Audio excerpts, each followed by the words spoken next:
अस्सलामुअलैकुम दोस्तों, मेरा नाम डॉक्टर अली असगर है और आज की इस वीडियो में हम डिस्कस करने जा रहे हैं सेल स्ट्रक्चर इन फंक्शन के पास पेपर के एमसीक्यूज़ को आज की इस वीडियो में डिस्कस करने जा रहे हैं। याद रहे ये हमारा लेक्चर नंबर 4 है।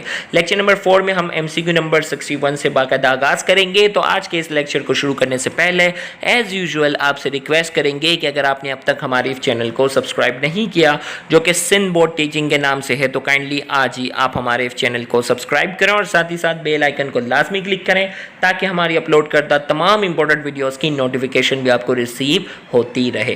तो आइए हम स्टार्ट करते हैं आज के पहला एमसीक्यू, और ये आज का पहला एमसीक्यू हमारा है एमसीक्यू नंबर 61।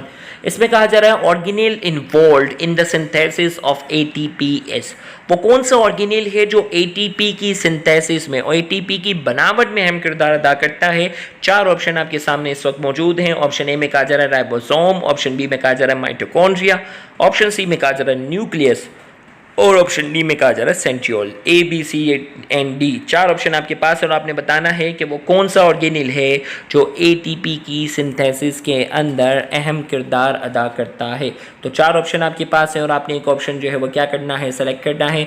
देखते हैं करेक्ट आंसर कितने बच्चों का आता है। तो इसका करेक्ट आंसर हमारे पास है option B, mitochondria is the option B, mitochondria is the correct answer.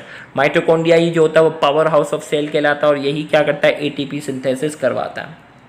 Next MCQ हमारे पास है एमसीक्यू नंबर 62।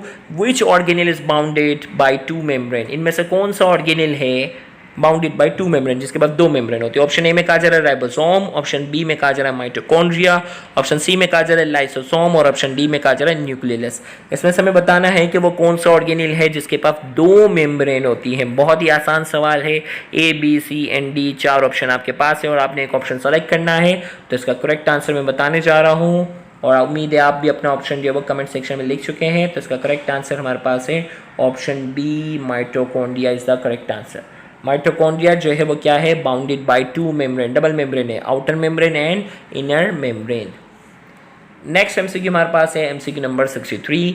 इसमें कहा जा रहा है organelle involved in aerobic respiration. वो कौन सा ऑर्गेनेल है जो एरोबिक रेस्पिरेशन के अंदर अहम किरदार अदा करता है। ऑप्शन ए में कहा जा रहा है माइटोकॉन्ड्रिया, ऑप्शन बी में कहा जा रहा है लाइसोसोम, ऑप्शन सी में कहा जा रहा है प्लास्टिड्स, ऑप्शन डी में कहा जा रहा है ribosome. A B C and D चार ऑप्शन हमारे पास है और आपने एक ऑप्शन सेलेक्ट करना है। Organelle involved in aerobic respiration, वो कौन सा ऑर्गेनेल है जो एरोबिक रेस्पिरेशन में अहम किरदार अदा करता है। चार ऑप्शन हमारे पास है, आपने एक ऑप्शन सेलेक्ट करना है। तो इसका करेक्ट आंसर हमारे पास है option A, mitochondria is the correct answer.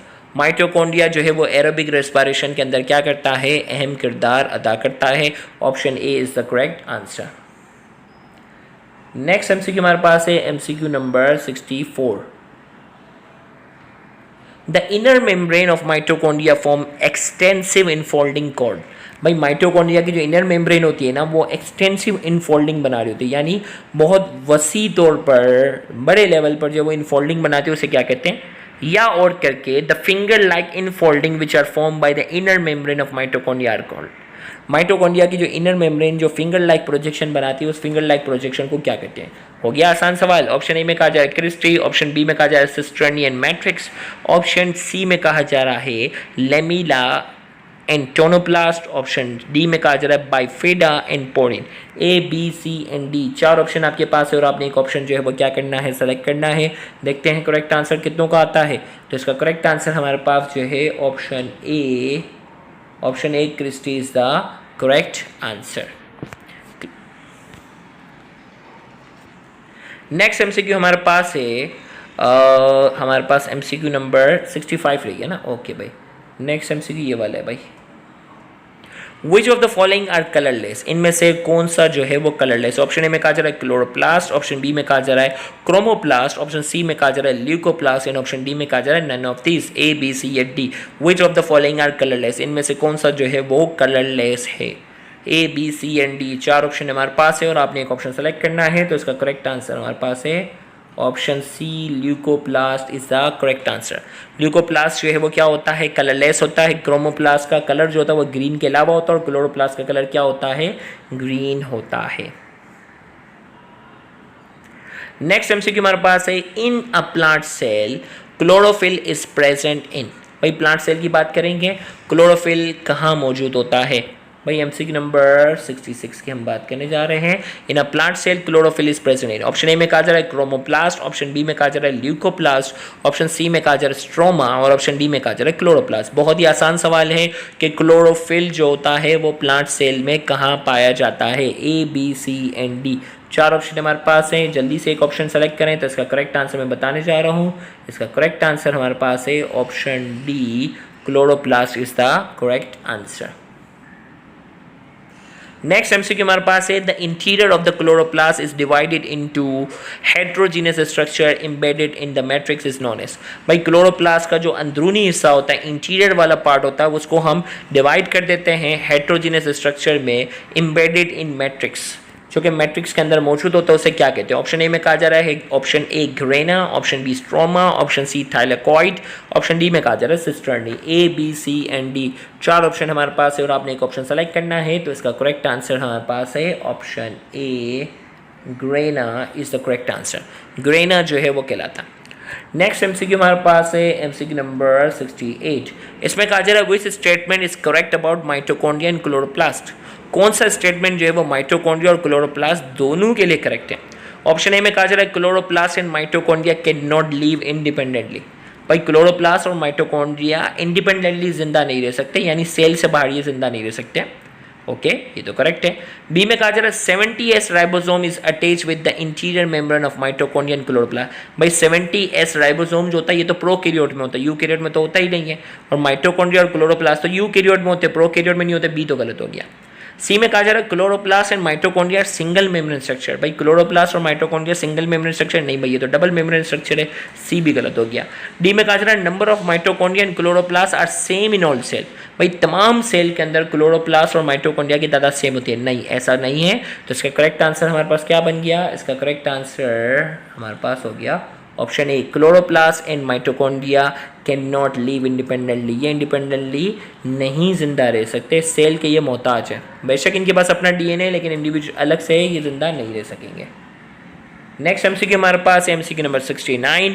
Among following which cellular organelle contain circular DNA similar to those found in bacteria. हमें बताना है कि भाई सेलुलर ऑर्गेनेल में वो कौन सा ऑर्गेनेल है जिसके पास सर्कुलर डीएनए होता है, जो कि बैक्टीरिया के सर्कुलर डीएनए से मिलता जुलता होता है। ऑप्शन ए में कहा जा रहा है राइबोसोम, ऑप्शन बी में कहा जा रहा है लाइसोसोम, ऑप्शन सी में कहा जा रहा है क्लोरोप्लास्ट और ऑप्शन डी में कहा जा रहा है nucleus. A B C and D 4 option हमारे पास है और आपने एक ऑप्शन सेलेक्ट करना है। जल्दी से लाइव चैट कमेंट सेक्शन में अपना आंसर सेलेक्ट करें, फिर मैं इसका आंसर बताने जा रहा हूँ। तो इसका करेक्ट आंसर हमारे पास जो है वो क्लोरोप्लास्ट है। क्लोरोप्लास्ट के पास जो होता है वो डीएनए होता है, सर्कुलर फॉर्म में होता है, जो कि बैक्टीरिया के डीएनए से क्या होता है, सिमिलर होता है। नेक्स्ट हमारे पास एमसीक्यू नंबर 70 की हम बात करने जा रहे हैं। In generalise plant cell the nucleus. भाई एक आम प्लांट सेल की बात हो रही है, उसमें न्यूक्लियस कहाँ होता है। ऑप्शन ए में कहा जा रहा है present in middle of the cell, option B में कहा जा रहा है displace to the side of the cell, option C में कहा जा रहा है एब्सेंट, ऑप्शन डी में कहा जा रहा है modified into endoplasmic reticulum. A B C and D 4 option हमारे पास है।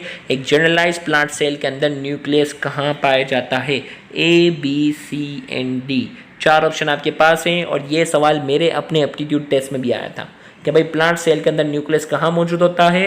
तो इसका करेक्ट आंसर हमारे पास जो है वो है option B, displace to the side. क्योंकि प्लांट सेल के अंदर वैक्यूल जो होता है ना वो बहुत लार्ज साइज का होता है। वैक्यूल बहुत लार्ज साइज का होता है, जिसकी वजह से न्यूक्लियस जो होता है वो साइड पे चला जाता है। जबकि एनिमल सेल के अंदर जो होता है वो न्यूक्लियस सेंटर में होता है, जबकि प्लांट के अंदर जो होता है वो साइड पे होता है। नेक्स्ट हमारे पास है the ribosomal RNA is synthesize and stored in. भाई राइबोसोमल आरएनए जो होता है ना वो सिंथेसाइज होता है और स्टोर होता है कहाँ।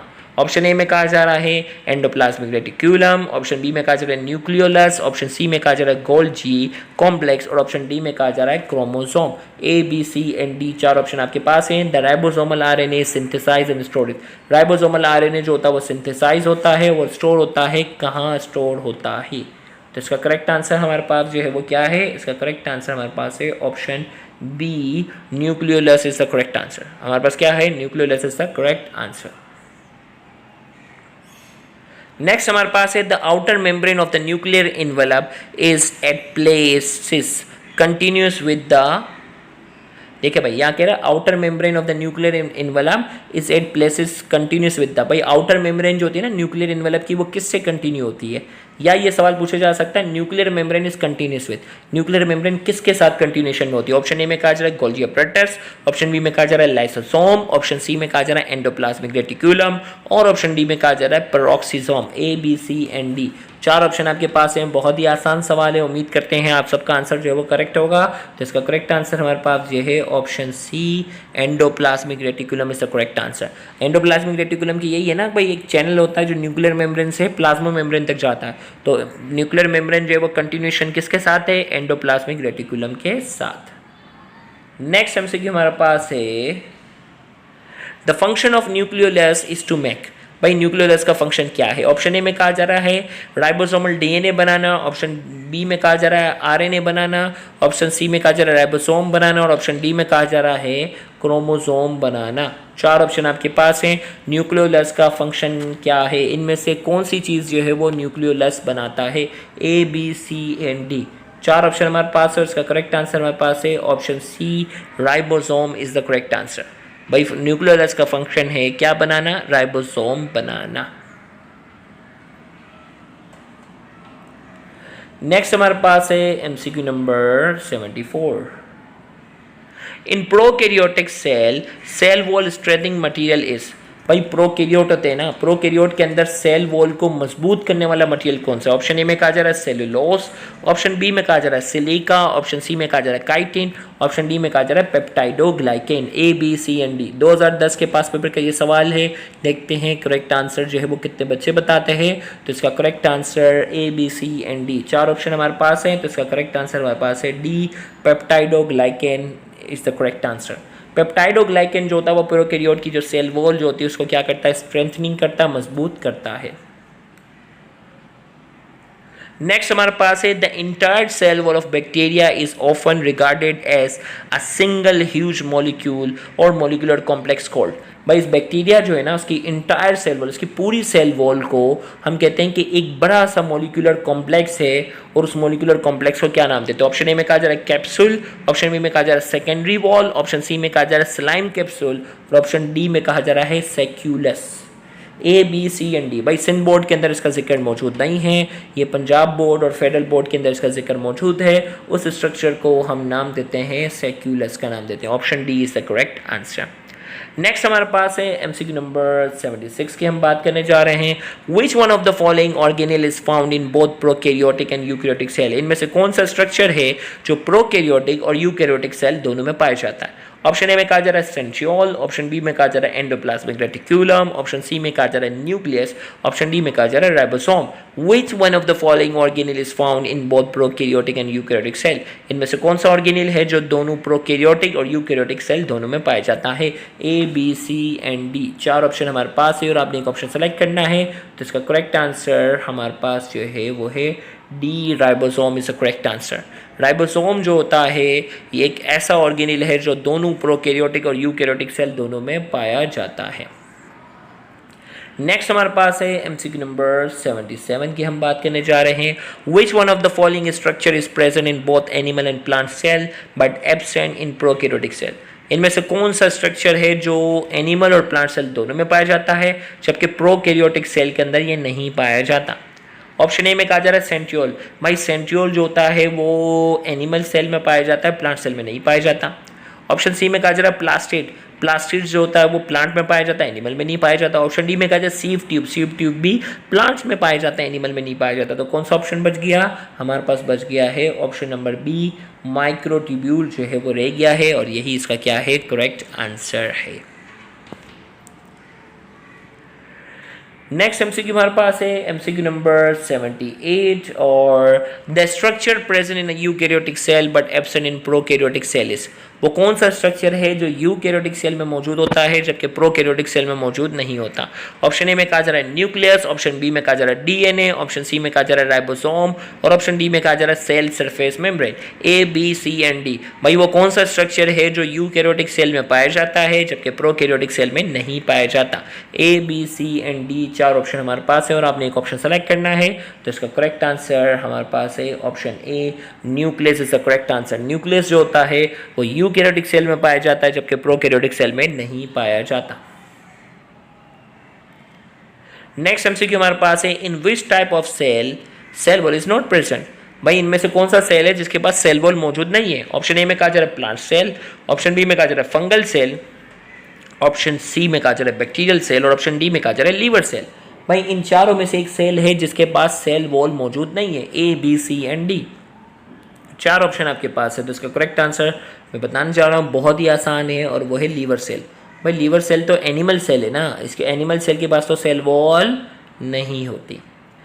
नेक्स्ट एमसीक्यू हमारे पास है और ये आज के इस लेक्चर का आखिरी MCQ number 80, 70S ribosome are found in the cell of. भाई 70S राइबोसोम जो होते हैं वो कौन से सेल में पाए जाते हैं? ऑप्शन ए में कहा जा रहा है अल्गाई, ऑप्शन बी में कहा जा रहा है फंजाई, ऑप्शन सी में कहा जा रहा है प्रोटोजोन और ऑप्शन डी में कहा जा रहा है बैक्टीरिया।